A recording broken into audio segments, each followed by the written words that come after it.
Hey y'all, it's your girl PrettyGrlJu, and yes, I am back with another video. If you guys celebrate Memorial Day, happy Memorial Day to you and your family. But today we're going to get into some WNBA talk. This will not be a long video. I really just want to touch on this situation that happened during the Chicago Sky versus Connecticut Sun game a couple of days ago, because it had the internet going crazy, okay? So as we know, Angel Reese is going to do what Angel Reese does in that paint. And so Alyssa Thomas apparently couldn't fuck with that. And so Alyssa Thomas took it upon herself to intentionally choke slam Angel Reese midair, causing herself to be ejected from the game. What a fucking idiot. So we're going to go ahead and take a look at the video now, and I'll be back with the rest of my commentary. I'm going to mute my mic.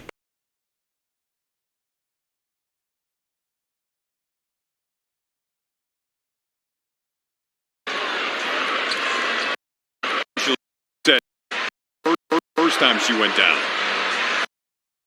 and wasn't able to get back into the play defensively. Then the arm from Alyssa Thomas, like you said, could potentially be an upgrade on that sequence there. Well, you see Angel Reese trying to come in. Oh my goodness. She had her hand around Angel Reese's neck area. First time she went down and wasn't able to get back into the play defensively. Then the arm from Alyssa Thomas, like you said, could potentially be an upgrade on that sequence there. Well, you see Angel Reese trying to come in. Oh my goodness. She had her hand around Angel Reese's neck area. First time she went down and wasn't able to get back.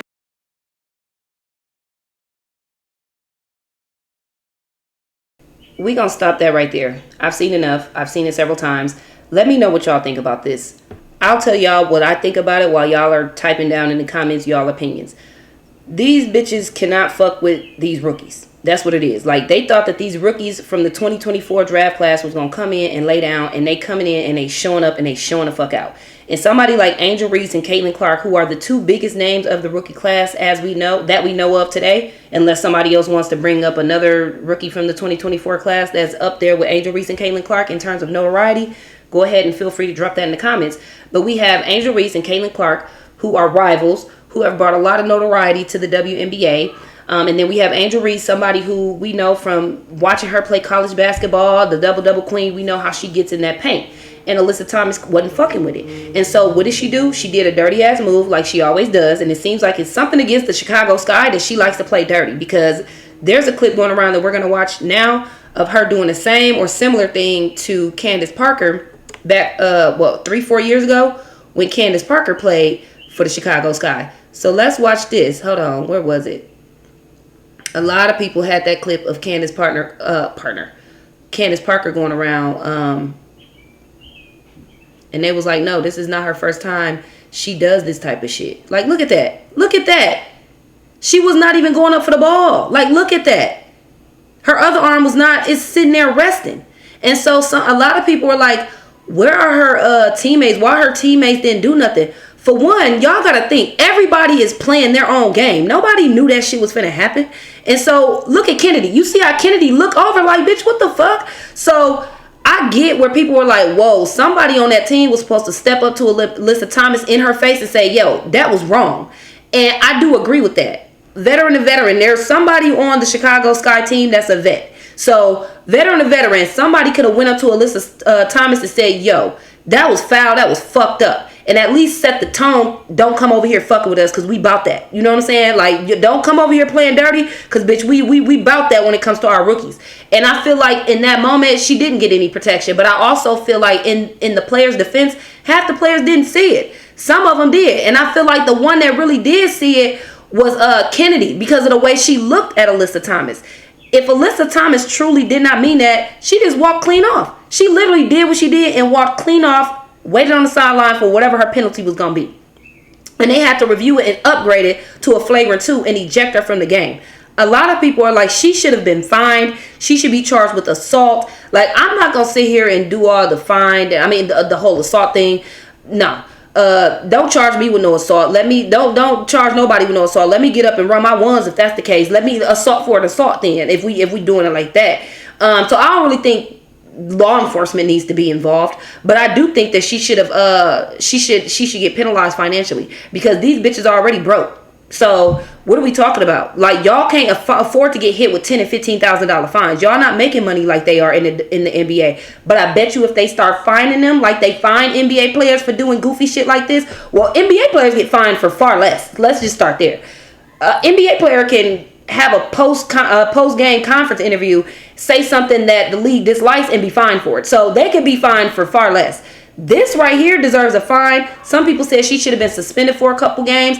I do agree with that, because what's going to happen is y'all going to have these veterans abusing and banging up on y'all rookies that y'all rely on and that y'all paying to play. There are already a ton of WNBA players that are injured right now. So it's giving the bench players an opportunity to show themselves. But at the end of the day, people like Caitlin Clark, Angel Reese, the people that us, the viewers, the fans want to see, hey, you can't do this type of shit. Like, somebody gonna have to pull these veterans to the side and let they ass know, like, bro, like, this, we not doing that. We not doing that. So let me try to find the Alyssa Thomas and Candace Parker clip real quick, and then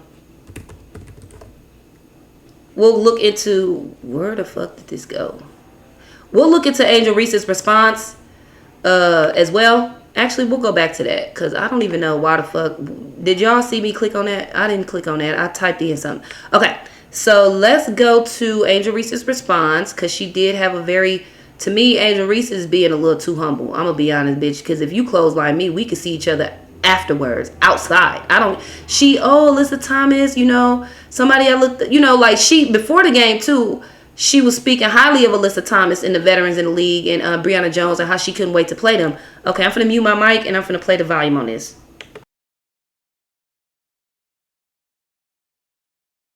I hope y'all a little bit. It's not just because I'm a rookie, I'm a player. I'm a basketball player. They don't give a damn if I'm a rookie. I mean, I want them to come at me every day. I want them to come at everybody. I mean, they're not supposed to be nice to me. I hope y'all know that. They're not supposed to be nice to me or lay down because I'm Angel Reese or because I'm a rookie. Like, thank you, AT, for sending the message to me, because I got back up and I kept going and kept pushing. Like, me and AT have been cool since we were in Maryland, so I know it's not no hard feelings, and I appreciate her for going at me every day. Or today. A little bit. It's not just because I'm a rookie, I'm a player. Angel, baby, you are a cash cow. Bitches is hating, and that's just what that is.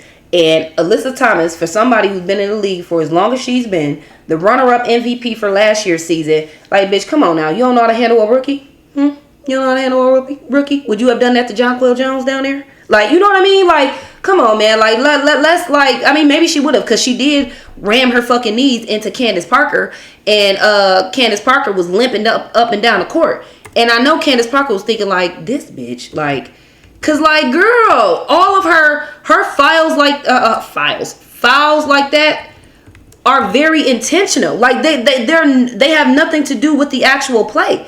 She goes out of her way. Here you go, right here.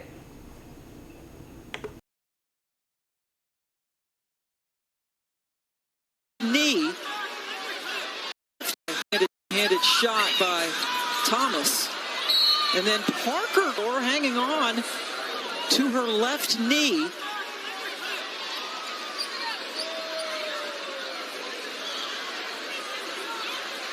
And it just bounces up.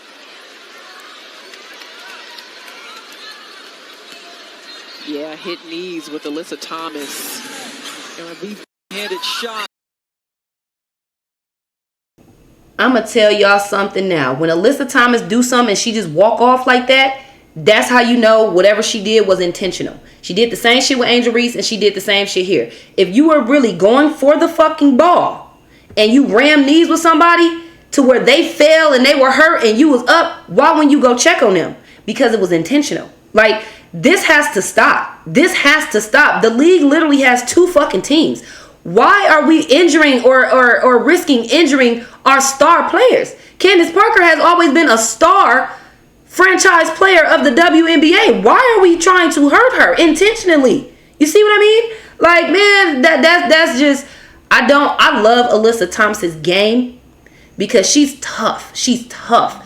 But this aspect of her game, she lost me there. Like, she lost me there. This was uncalled for. So let me know what y'all think about her consequence. Do y'all think an ejection was enough? Do y'all feel that Alyssa Thomas should have been ejected, fined, and suspended? Do y'all think she should have been ejected and suspended? What do you guys think should have been the consequence for that? I do think more than just being ejected should have been a consequence. Like, I honestly think she should have been suspended for at least a game or two. I ain't gonna say too much because, like I said, this is basketball. At the end of the day, it is what it is. But when you intentionally try to hurt somebody, you literally clothesline them when they're in mid fucking air, when you're not even going for the ball. Yeah, man, no. Like, you doing too much. And they undefeated. So they really don't need Alyssa Thomas, DeWanna Bonner, or anybody sitting out right now because they want to make sure that they uphold their record, you know? And so for me right now, it looks like, and we're going to take a look at DeWanna Bonner sticking up for her fiance because she definitely spoke up for her. But I feel like the last thing they need is so she says she's definitely not that person. Okay, so why come she couldn't tell us that herself if she's not that person? Why are we seeing clips of other games where she's intentionally injured franchise players without actually going for the ball? Why are we seeing clips of her doing such things if she's not that type of person? Care to elaborate? So, y'all, I can take the heat all day because I'm totally locked in on our season. However, implying that domestic violence is going on in what we have, not going to happen at all. Be mad, upset, angry at the play. But we are not those people. It's not cool. That's way too far. No, it's not way too far. What was way too far was your fiance choke slamming a young lady mid-air. So then that brings people to question, what the hell does she do behind closed doors to you? That's a valid fucking question. No, we're not taking anything too far. She took that shit too far. It's just basketball, right? Be angry at the play, right? So if it's be angry at the play, why the fuck was Angel Reese choke slammed mid fucking air? Because that bitch was angry at the player and not at the play. Okay? Stop fucking playing with me, man. Come on now. And Angel Reese, this is my advice to you, baby girl. You a little too fucking humble to be getting up off the floor from banging your head and getting choke slammed. I need you to get back up. What you should have said was, okay, thank you for showing me how the fuck you get down. I got your ass next time. And that's low-key what she said without saying it. I got back up. I got back into the game. Where were you? Ejected. Loser. You know what I'm saying? Like, even though they won the game, I'm just saying that was a loser-ass move, though. Like, that was some hating-ass, losing-ass move. That was a hater-ass, loser-ass move. But we gonna move on to the final topic because I got people who need bundles and I got money to make. So I'm about to go ahead. We're gonna get into this topic of Rookie of the Year because there is why is my screen not moving? There has been a lot of talk about who the Rookie of the Year should be. And I honestly think that, hold on y'all, because this is a PowerPoint that I already made and I just edited it so that I can have this conversation with y'all. So, okay, cool. Rookie of the Year so far. Angel Reese would be Rookie of the Year for me so far. Now, these stats are from a couple days ago, so they've been probably slightly changed, but not too far off. I actually recorded a video a couple days ago that was really great. It's on my Facebook page. Ju, J-U-M, like money, and then Will, W-I-L-L, if anybody wants to look at that video. But it got a copyright strike because I had background music, so I just removed it. And unfortunately, I'm going to have to record without a background sound until I can find a beat that won't get a copyright. So Angel Reese, to me, is leading the pack for Rookie of the Year. Followed by Rickea Jackson, Caitlin Clark because of her name, and then Cameron Brink. Now, as I said in my last video, within the next 5 or so games, this can change. Because last night, when Cameron Brink was playing against the Dallas, what the fuck is Dallas called? Dallas Wings. She was looking like Rookie of the Year and MVP last night. She had 12 points in the first quarter. Like, literally, almost all the points of the first quarter were Cameron Brink's. So, Cameron Brink looked great yesterday. A couple days ago when I recorded my video, I barely mentioned Cameron Brink. So, that's what I mean by... As of right now, it would be Angel Reese, Rickea Jackson. And the only reason I say Angel Reese and Rickea Jackson is because their transition appears to be the smoothest. Like, they seem to get in right where they fit in. Not to say Cameron Brink doesn't get in where she fit in. But I think in terms of numbers and just overall just how you look and what you're contributing, I think that it would be Angel Reese, Rickea, followed by Caitlin Clark, and then Cameron Brink.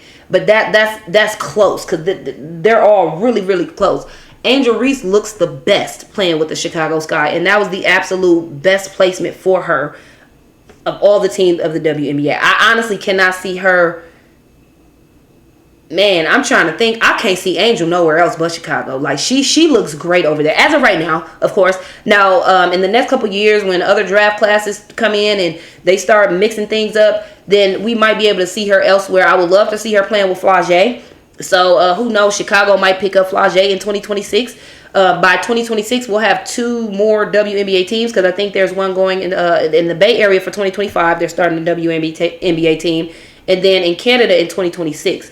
So who knows? 2027 might open doors for another team.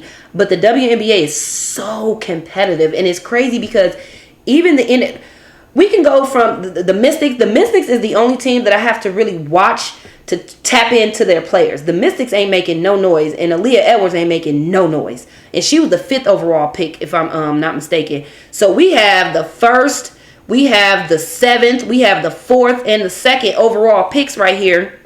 Of course, Camila Cardoso is injured.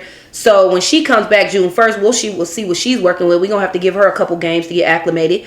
But as of right now, Angel Reese fits with the Chicago Sky like a glove, like a Cinderella slipper. Like, Rickea Jackson, she is so finesse. She's the most efficient of them all.